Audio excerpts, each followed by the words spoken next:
সংস্কার শেষে নির্বাচনের কথা ভাবছে অন্তর্বর্তী সরকার। প্রধান উপদেষ্টা কার্যালয়ে উপদেষ্টা পরিষদের বৈঠক শেষে সংবাদ সম্মেলনে উপদেষ্টা সৈয়দা রিজওয়ানা হাসান জানান, বিদ্যুৎ খাতে দেনা পাওনার সমন্বয় করে 2-3 সপ্তাহের মধ্যে লোডশেডিং সমস্যার সমাধান করা হবে। শিল্প খাতে শ্রমিক অসন্তোষের পেছনে বিদেশি ষড়যন্ত্রের আভাস পাওয়া গেছে বলে জানিয়েছেন আরেক উপদেষ্টা আসিফ মাহমুদ। বিস্তারিত জানাচ্ছেন সৈয়দ রিয়াজ। প্রধান উপদেষ্টার সভাপতিত্বে উপদেষ্টা পরিষদের বৈঠকে জুলাই আগস্টের অভ্যুত্থানে শহীদদের সহযোগিতার জন্য শহীদ স্মৃতি ফাউন্ডেশন গঠন করা হয়। ডক্টর মোহাম্মদ ইউনূসকে সভাপতি করে এর সেক্রেটারি করা হয়েছে শহীদ মুগ্ধের ভাই মীর মাহবুবুর রহমানকে। বৈঠক শেষে সংবাদ সম্মেলনে উপদেষ্টা সৈয়দা রিজওয়ানা হাসান ও আসিফ মাহমুদ সাংবাদিকদের সাথে কথা বলেন।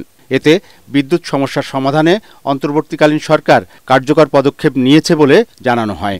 কোথায় কোথায় পাওনা দেনা মিটিয়ে দিলে মানুষের যে ভোগান্তি বিদ্যুৎ সরবরাহ না থাকার কারণে সেই ভোগান্তি যাতে মিটে যায়, যে আমরা চেষ্টা করব 2-3 সপ্তাহের মধ্যে এই সমস্যাটার একটা সমাধানে পৌঁছে যেতে।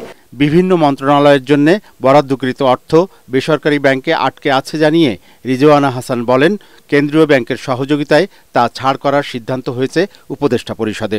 বাংলাদেশ ব্যাংক যে সমস্ত মন্ত্রণালয়ে বা সরকারি সংস্থায় এই ধরনের অসুবিধা হচ্ছে, যে ব্যাংকগুলো আমাদের টাকাটা দিতে পারছে না, তাদেরকে সাথে করে নিয়ে একটা রোড ম্যাপ তৈরি করে দেবে, যাতে এই পাবলিক মানিটা যেই কাজে আমরা নিয়েছিলাম সেই কাজে আমরা ফেরত পাই।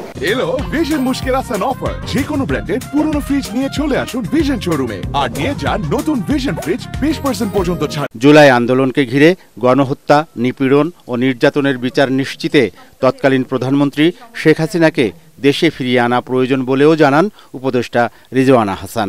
প্রত্যাবর্তনের কথা বলা হয়েছে, সেই প্রত্যাবর্তনটা কোন প্রক্রিয়ায় হবে, দুই দেশের মধ্যে কিভাবে কথা হবে, সেইগুলো তো প্রক্রিয়া পরের ব্যাপার। যখন আইনি প্রসেসটা শুরু হবে তখন এগুলো আমরা দেখব। এ সময় উপদেষ্টা আসিফ মাহমুদ জানান, শিল্প খাতে শ্রমিক অসন্তোষের পেছনে বিদেশি ষড়যন্ত্রের আভাস পাওয়া গেছে, যেটা আসলে আমাদেরকে ওইদিকেই ইঙ্গিত করে। প্রায় 15 থেকে 20% অর্ডার ক্যান্সেল হচ্ছে এবং আমরা দেখতে পাচ্ছি যে কিছু নির্দিষ্ট দেশের বায়াররাই সেই অর্ডারগুলো নেওয়ার জন্য লবিং করছেন, উঠে পড়ে লেগেছেন। 6টি পূর্ণাঙ্গ কমিশন গঠনের পর 3 মাসের মধ্যে তাদের রিপোর্ট পাওয়া যাবে বলে জানান উপদেষ্টা। রাজনৈতিক দলগুলো ইতিমধ্যে স্পষ্ট করেছেন যে আগে সংস্কার, পরে তারা নির্বাচনে যেতে চান। সৈয়দ রিয়াজ, এটিএন বাংলা, ঢাকা।